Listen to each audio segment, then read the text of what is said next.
پہلا سیگمنٹ انمول موتی، اور عجیب بات یہ ہے کہ آج انمول موتی کا جو پہلا سیگمنٹ کیا جا رہا ہے وہ سیگمنٹ ہے آیات قرآنی کے فوائد، کیونکہ آپ جانتے ہیں کہ ایک عرصے سے مختلف موضوعات پر ہم گفتگو کر رہے ہیں، مثلا 114 صورتوں پر ہم نے گفتگو کی ہے، اس کے فضائل و فوائد بیان کیے، اس کے بعد پھر اللہ تبارک و تعالیٰ کے 99 اسما اس پر گفتگو کی، اس کے فضائل و فوائد بیان کیے، اس کے بعد جو ہے وہ نام جو انبیاء کرام علیہ الصلاۃ والسلام کو اسماء اعظم کے طور پہ دیے گئے تھے ان کے فضائل و فوائد پر گفتگو ہوئی، اور پھر لاسٹ میں ابھی ہم نے حروف تہجی یعنی الف با تا سا گویا کہ یا تک ان حروف تہجی کے فضائل و فوائد آپ کے سامنے رکھے۔ اور یہ بھی آپ جانتے ہیں کہ ہم کوئی بھی سیگمنٹ اس حوالے سے جب مقرر کرتے ہیں تو ہم الٹپ اٹکل پچو کے ساتھ کوئی ایسا سیگمنٹ شروع نہیں کرتے، خاص طور پہ میرا اپنا مزاج یہی ہے، میں رجوع اللہ کرتا ہوں، اللہ کی طرف متوجہ ہوتا ہوں، استخارے کرتا ہوں، دعائیں کرتا ہوں کہ اللہ میرے دل میں ڈال کہ میں اب آگے کون سا سیگمنٹ شروع کروں کہ جس سے لوگوں کو نفع پہنچے۔ تو جس طریقے سے اللہ تبارک و تعالیٰ جو میرے دل میں ڈالتا رہا میں اسی طریقے سے آپ کے سامنے جو مختلف قرآن کی آیات اور اسماء اعظم کے فوائد و فضائل اور حروف تہجی کی تاثیرات پیش کرتا رہا۔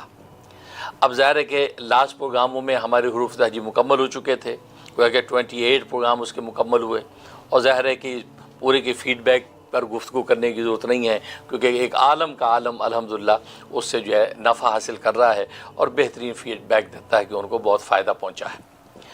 اب آخر میں اب اگلا سیگمنٹ ہمیں شروع کرنا تھا، تو میں بھی اس کے بعد سے اللہ تبارک و تعالیٰ کی طرف متوجہ تھا اور دعا گو تھا کہ یا اللہ اب میں کیا پیش کروں۔ ظاہر لوگوں کی بھی مختلف آراء ہمارے میں موصول ہو رہی تھیں کہ ہم اگلا کون سا سیگمنٹ شروع کریں، تو اللہ تبارک و تعالیٰ الحمدللہ میرے دل میں یہ بات ڈالی کہ قرآن کریم کی صورتوں پر تو گفتگو ہو چکی ہے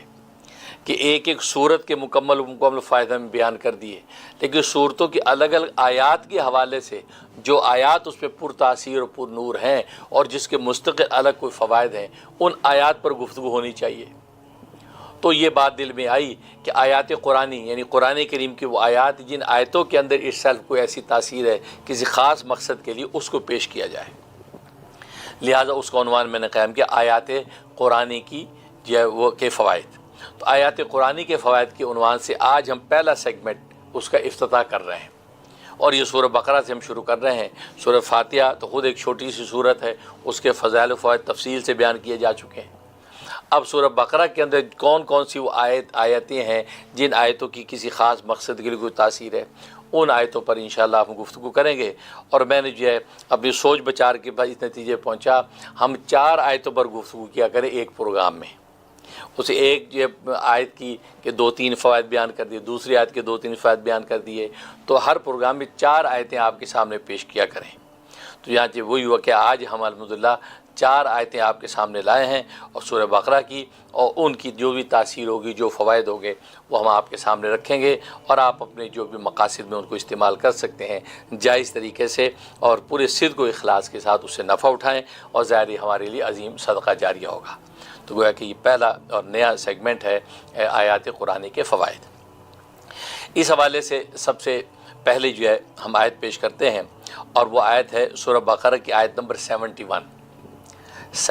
آیت ہے، تو اس میں اس کا ایک ٹکڑا ہے۔ تو اللہ تبارک و تعالی ارشاد فرماتے ہیں اعوذ باللہ من الشیطان الرجیم فذبحوها وما كادوا يفعلون، بس وہ لگتے نہیں تھے کہ ذبح کریں گے مگر انہوں نے ایسا کر لیا۔ تو گویا کہ لگتا نہیں تھا وہ ذبح کریں گے، مطلب یہ اشارہ اصل میں دیا، یہ وہ واقعہ جو گائے کا واقعہ ہے، بنی اسرائیل کے اندر ایک قصہ پیش آیا تھا کہ جو وہ گائے کو ذبح کیا جائے، لیکن یہ کہ وہ گائے کو ذبح کرنے کے لیے تیار نہیں تھے، ہیر حجتیں کرتے رہے یہاں تک کہ سارے ان کے اشکالات شبہات دور ہو گئے۔ تو اللہ تبارک و تعالیٰ نے جو انہوں نے ذبح کر دی گائے، اور پھر جو مقصد حاصل ہوا اس پر جو ہے اللہ تبارک و تعالیٰ نے آیات پیش کی، فذبحوها، پھر اس کو ذبح کیا، یعنی بنی اسرائیل گائے کو ذبح کر دیا، اور وہ لگتے نہ تھے کہ وہ ایسا کر لیں گے، لگتا نہیں تھا کہ وہ ذبح کریں گے، لیکن یہ کہ بہرحال انہوں نے گائے کو ذبح کیا۔ یہ آیت ہے، یہ آیت جو 71 ہے اس کے مختلف فوائد پیش کیے گئے ہیں۔ اس کا سب سے بڑا فائدہ ہے کہ پھل یا کوئی ایسی چیز جس کو آپ کاٹ کر اس کی مٹھاس یا شیرینی کے متمنی ہوں کہ یہ چیز میٹھی نکلے، اس میں اس آیت کو بڑی تاثیر ہے۔ اس کا طریقہ یہ ہے، مثلا آپ نے پھل کاٹنا ہے، خربوزہ خاص طور پہ، خربوزہ اب جاتے ہیں آپ کاٹیں اور وہ میٹھا نکلے، تو آپ اس آیت کو جو ہے وہ 3 مرتبہ چھری کے اوپر دم کریں، فَذَبَحُوهَا وَمَا كَادُوا يَفْعَلُونَ فَذَبَحُوهَا وَمَا كَادُوا يَفْعَلُونَ فَذَبَحُوهَا وَمَا كَادُوا يَفْعَلُونَ 3 دفعہ پڑھ کے چھری پہ دم کریں اور بسم اللہ کر کے خربوزہ کاٹیں، یا اسی طریقے سے تربوز کاٹیں، یا اسی طریقے آم کاٹیں، امرود کاٹیں، تو کوئی بھی ایسا پھل کہ جس کے کاٹنے کے بعد آپ اس کے میٹھے ہونے کے متمنی ہوں تو آپ یہ پڑھ کے دم کر کے کاٹیں گے تو انشاءاللہ وہ پھل میٹھا نکلتا ہے۔ اور یہ بارہا کا تجربہ ہے کہ بظاہر وہ پھیکے بھی ہوں لیکن اللہ تبارک و تعالی اس کلام میں ایسی تاثیر ہے کہ یہ پڑھ کے جب کاٹا جاتا ہے تو واقعی وہ میٹھا ہو جاتا ہے، اس میں اللہ تبارک و تعالی مٹھاس پیدا کر دیتے ہیں۔ یہ ایک تاثیر۔ دوسری تاثیر یہ کہ کوئی اور چیز ہے، پھل نہیں ہے، کوئی اور ایسی چیز ہے جس کے بارے میں آپ چاہتے ہیں کہ یہ میٹھی ہو، اس کے اندر مٹھاس محسوس ہو،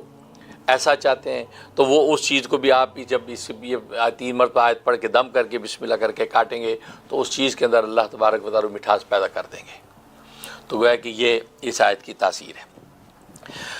دوسری آیت جو ہے سورہ بقرہ کی آیت نمبر جو ہے وہ 137 نمبر آیت ہے، اور اس میں اللہ تبارک و تعالی ارشاد فرماتے ہیں اعوذ باللہ من الشیطان الرجیم فَسَيَكْفِيكَهُمُ اللَّهُ وَهُوَ السَّمِيعُ الْعَلِيمُ، سو اب کافی ہے تیری طرف سے ان کو اللہ، اور وہ یہ سننے والا جاننے والا۔ یہ 137 نمبر آیت ہے یہ، پس اللہ تبارک و تعالی ان کو کافی ہے۔ اصل میں یہ رسول اللہ صلی اللہ علیہ وسلم کو تسلی و اطمینان دلایا جا رہا ہے کہ یہ کفار و مشرکین، یہ یہود و نصارہ آپ کے حسد کرتے ہیں، اناد کرتے ہیں، بغض کرتے ہیں اور آپ کو نقصان پہنچانے کی کوشش کرتے ہیں، لیکن آپ اس طرف سے بالکل مطمئن رہیں، اللہ تبارک و تعالیٰ براہ راست آپ کی حفاظت کریں گے اور ان دشمنوں کے لیے کافی ہو جائیں گے۔ آپ کی کسی قسم کی ٹینشن لینے کی ضرورت نہیں، آپ اشاعت دین، دفاع اسلام میں لگے رہیں، دعوت تبلیغ میں لگے رہیں، باقی ان کے حوالے سے اللہ تبارک و تعالیٰ آپ کی پروٹیکشن کریں گے۔ یہ آیت ہے۔ تو فَسَيَكْفِيكَهُمُ اللَّهُ وَهُوَ السَّمِيعُ الْعَلِيمُ، اس کو جو ہے کسی ناراض کو راضی کرنے میں بڑی تاثیر ہے، مطلب حاکم ہے یا آپ کے دفتر کا باس ہے یا کوئی بھی بڑا ہے جو آپ سے ناراض ہو گیا ہے، اس کے اندر اس کی زبردست تاثیر ہے۔ اس آیت کو آپ 11 مرتبہ پڑھیں، 11 مرتبہ پڑھیں، اول آخر ایک مرتبہ درود ابراہیمی پڑھ لیں، پڑھ کے ہاتھوں پہ دم کے چہرے پھیریں، سینے پہ پھونک لیں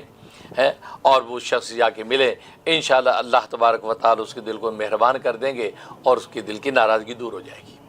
یہ ایک تاثیر ہے۔ یا یہ کہ اگر پڑھ نہیں سکتے تو اس کا تعویذ بنا لیں، اس آیت کو کاغذ بھی لکھ کے تعویذ بنا کے اپنے بازو پہ باندھ کے چلے جائیں۔ مرد سیدھے بازو پہ باندھے، عورت الٹے بازو پہ باندھے، تو یہ باندھ کے چلے جائیں، انشاءاللہ جو وہ راضی ہو جائے گا، وہ حاکم ہے، باس ہے، جو بھی حکمران ہے، تو انشاءاللہ آپ کے حق میں جو بات کرے گا۔ دوسری تاثیر یہ کہ میاں بیوی میں کوئی ناراض ہو گیا ہے، اب میاں بیوی میں کوئی ناراض ہو، اس کو راضی کرنا مطلوب ہے، تو اس کا طریقہ بھی یہی ہے کہ 11 مرتبہ بیوی پڑھ کے ہاتھوں پہ دم کر چہرے پہ پھیرے اور اسے جا کے گفتگو کرے، اللہ اس کے دل کو مہربان کر دے گا۔ اور یا یہ کہ اس کو لکھ کے اپنے الٹے بازو پہ باندھ کر جائے تو میاں آپ کا راضی ہو جائے گا۔ یا بیوی ناراض ہے تو میاں 11 مرتبہ پڑھ کے ہاتھوں پہ دم کر چہرے پہ پھیرے یا بنا کے تعویذ سیدھے بازو باندھ کے بیوی سے بات کرے، انشاءاللہ وہ راضی ہو جائے گی۔ تو گویا کہ میاں بیوی اگر کوئی ناراضگی ہو گئی تو اس کے لیے اس کے اندر تاثیر۔ اس کے علاوہ کوئی بھی رشتہ، کوئی بھی عنوان ایسا کوئی ناراض ہو گیا ہے، بھائی بھائی سے ناراض ہو گیا، بہن بھائی سے، ماں باپ، گویا کہ کوئی بھی رشتہ جو ناراضگی اور اس کو رضامندی میں جو آپ نے تبدیل کرنا ہے، اس کا یہ طریقہ ہے کہ یہ آیت 11 مرتبہ پڑھیں اور پڑھ کے جو ہے اپنے اوپر دم کر کے چلے جائیں، اور جو ہے یا یہ کہ لکھ کے بازو پر چلے جائیں، انشاءاللہ اللہ کی رحمت سے اس کی ناراضگی دور ہو جائے گی۔ اس کے بعد تیسری آیت ہے 156 نمبر سورہ بقرہ، آیت نمبر 156۔ اعوذ باللہ من الشیطان الرجیم قالوا انا للہ وانا الیہ راجعون، تو وہ کہتے ہیں ہم تو اللہ ہی کا مال ہیں اور ہم اسی کی طرف لوٹ کر جانے والے ہیں۔ اب آپ جانتے ہیں کہ انا للہ وانا الیہ راجعون کا جو کلمہ کتنا معروف ہے، کسی بھی مصیبت کے وقت، خاص طور پہ موت کے وقت پڑھا جاتا ہے۔ اس میں عجیب و غریب تاثیر ہے، کیونکہ اس کے اندر یہ کہا گیا کہ ہم اللہ ہی کا مال ہیں اور اللہ ہی کی طرف لوٹ کر جانے والے ہیں، کیونکہ اس سے پہلی آیت میں اللہ تبارک و تعالیٰ نے مختلف مصائب کا ذکر کیا جو انسانوں پہ آتی ہے، کہ فقر ہے، کہ خوف ہے، کہ دیگر جو مصائب ہیں، سارے مصائب ذکر کیے، اور اس کے بعد کہا وہ بشیر صابرین، صبر کرنے والوں کے لیے بشارتیں ہیں، اور ان صبر کرنے والے جو ہیں ان کے اوپر جب کوئی مصیبت پڑتی ہے تو وہ یہ کہتے ہیں انا للہ و انا الیہ راجعون، وہ صبر کرتے ہیں اور یہ کہتے ہیں ہم اللہ ہی کا مال ہیں، اگر یہ ہمارا پیارا اللہ کے پاس چلا گیا ہے تو ہم نے اللہ ہی کے پاس چلا جانا ہے، ہم سب اللہ کے ہیں۔ تو یہ گویا کہ بات کہتا ہے۔ تو یہ جو آیت ہے، اس آیت کے ٹکڑے میں بڑی تاثیر ہے گم شدہ چیز کے لیے۔ کوئی چیز آپ کی گم ہو گئی ہے، اب اس کے لیے آپ پریشان ہیں، گم شدہ چیز جو ہے وہ مل جائے، اس کے لیے ہے کہ آپ اس کو 101 دفعہ اس آیت کا ورد کریں، 101 دفعہ اس آیت کا ورد کریں، اول آخر جو ہے 11 مرتبہ درود ابراہیمی بیٹھ کے ایک جگہ پہ 101 مرتبہ انا للہ و انا الیہ راجعون، انا للہ و انا الیہ راجعون 101 دفعہ پڑھیں۔ پڑھنے کے بعد دعا کر لیں کہ یا اللہ میری جو گم شدہ چیز ہے وہ مجھے مل جائے۔ یہ دعا کر کے آپ اس کو تلاش کرنا شروع کریں، انشاءاللہ بہت جلدی وہ چیز آپ کو مل جائے گی۔ اگر نہیں پہلے دن ملی، دوسرے دن پھر کریں، 3 دن آپ یہ عمل کریں، انشاءاللہ 3 دن میں آپ کی گم شدہ چیز مل جائے گی۔ یہ بہت مجرب ہے۔ اسی طریقے سے اگر کوئی آدمی گم ہو گیا ہے،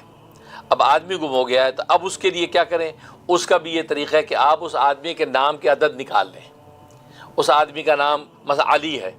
علی محمد علی ہے تو علی کے 110 بنتے ہیں، محمد کے 92 بنتے ہیں، 110 اور 92 کو جمع کر لیں، ٹوٹل کتنا بنا؟ اتنی تعداد میں آپ جس کا ورد کریں، روزانہ اس کا ورد کریں، اول آخر 3 مرتبہ درود ابراہیمی پڑھیں، اور پڑھ کے جو گمشدہ جو بھی ہے، بچہ گم ہو گیا ہے، بھائی بہن گم ہو گیا ہے، یا ماں باپ میں سے کوئی اغوا اور گم ہو گیا ہے، تو جب اس کی دعائیں کرتے رہیں، 21 دن پابندی سے کریں، انشاءاللہ اس کا سراغ مل جائے گا کہ وہ آدمی کہاں ہے، انشاءاللہ اس کی خیر پتہ چل جائے گی۔ تو گمشدہ چیز ہو یا گمشدہ کوئی انسان ہو، اس کے تلاش کرنے میں اس آیت کو زبردست تاثیر ہے، انشاءاللہ وہ چیز مل جاتی ہے۔ اور اگر وہ چیز بالفر خدا نخواستہ نہیں ملی تو اس سے اعلیٰ اور عمدہ چیز اللہ تبارک و تعالیٰ آپ کو عطا کر دیتے ہیں۔ تو اس آیت کے اندر یہ تاثیر ہے۔ اس کے بعد چوتھی آیت جو ہے، چوتھی آیت سورہ بقرہ آیت نمبر 165، اعوذ باللہ من الشیطان الرجیم ومن الناس من يتخذ من دون الله اندادا يحبونهم كحب الله والذين آمنوا اشد حبا لله ولو يرى الذين ظلموا اذ يرون العذاب ان القوة لله جميعا وان الله شدید العذاب۔ اور بعض لوگ وہ ہیں جو بناتے ہیں اللہ کے برابر اوروں کو دوست،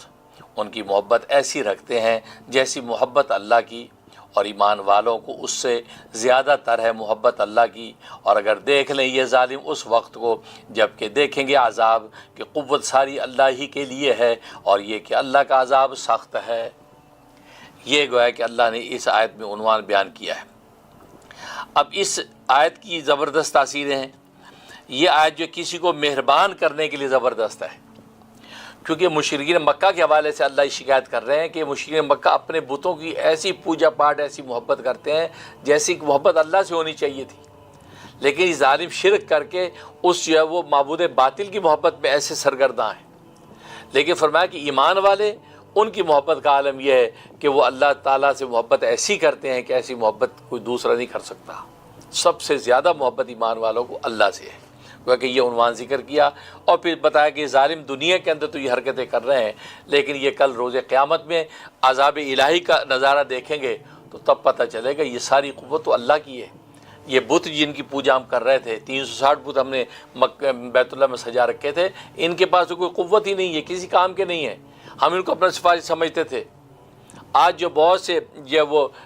ہندو مت، مثلا ہندو مت کے اندر یہ مورتیاں پوجا پاٹ کی جا رہی ہیں، اور سمجھتے اس میں بڑی قوت تاثیر ہے، فرمایا کچھ نہیں، اس سب اس وقت پتہ چلے گا کہ ان القوت للہ جمیعا، ساری طاقت تو اللہ کی ہے، یہاں تو اللہ کی چلتی ہے، یہاں آخرت کے میدان میں کسی کی نہیں، کچھ نہیں،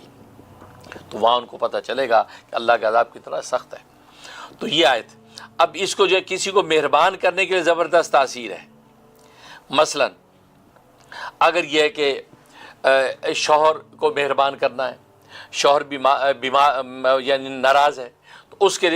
کا طریقہ یہ ہے کہ اس کے کھانے پینے کی چیز پر یہ آیت 11 مرتبہ دم کر دیں، 11 مرتبہ یہ آیت پڑھ کے اس کے کھانے پہ دم کر کے، میٹھی چیز پہ دم کرے تو بیسٹ، لیکن اگر میٹھی چیز نہیں کھاتا، کوئی بھی چیز کھاتا اس پہ یہ دم کریں، اول آخر 1 مرتبہ درود ابراہیمی دم کر کے اس کو کھلا دیں، پانی پہ دم کر کے پلا دیں،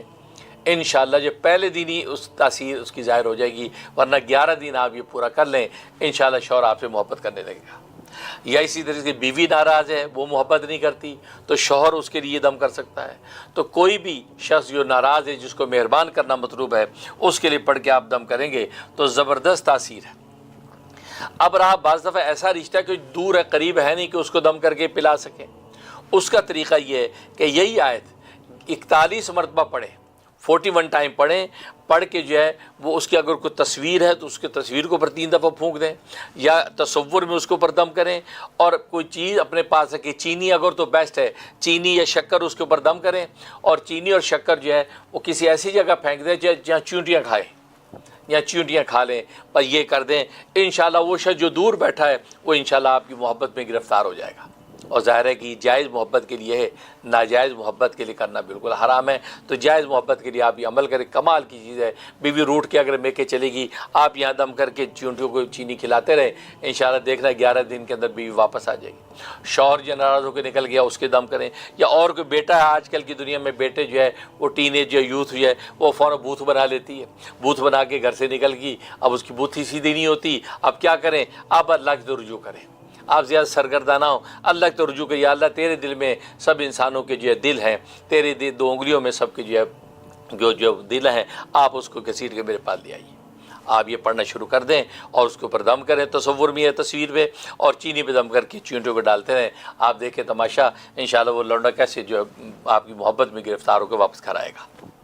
یہ جی تو گویا کہ 4 آیتیں ہیں جس پر آج ہم نے گفتگو کی ہے۔ پہلے آیت نمبر 71، دوسری آیت نمبر 137، تیسری آیت نمبر 156، اور چوتھی آیت 165۔ تو گویا کہ ان آیتوں پر گفتگو کی ہے۔ اللہ سے دعا ہے کہ اللہ تبارک و تعالیٰ جو ہے اس کی تاثیر، اس کے انوارات سے ہمیں مالا مال فرمائے، اور سب سے بڑی چیز ہے قرآن تو کتاب عمل ہے، ہمیں قرآن کریم کے احکامات پہ عمل کی توفیق نصیب فرمائے، کیونکہ سب سے بڑا نور تو قرآن کی آیات اور احکام پر عمل ہے، عمل کی توفیق نصیب بھی ہو، اور پھر قرآن کریم کا ایک ایک حرف جو ہے وہ منافع کا خزانہ ہے، اور یہ دنیاوی ہماری جو تکالیف ہیں، ہم کمزور ہیں، لہٰذا قرآن کریم کا اگر یہ فیض بھی ہمیں ملے تو زہ قسمت زہ نصیب، کیونکہ قرآن کا فیض ظاہری بھی ہے اور باطنی بھی ہے۔ اللہ تبارک و تعالیٰ ہماری پہلے سیگمنٹ کو قبول و منظور فرمائے، اور اس کا نفع عام بنائے، اور صدقہ جاریہ ہو، آمین یا رب العالمین۔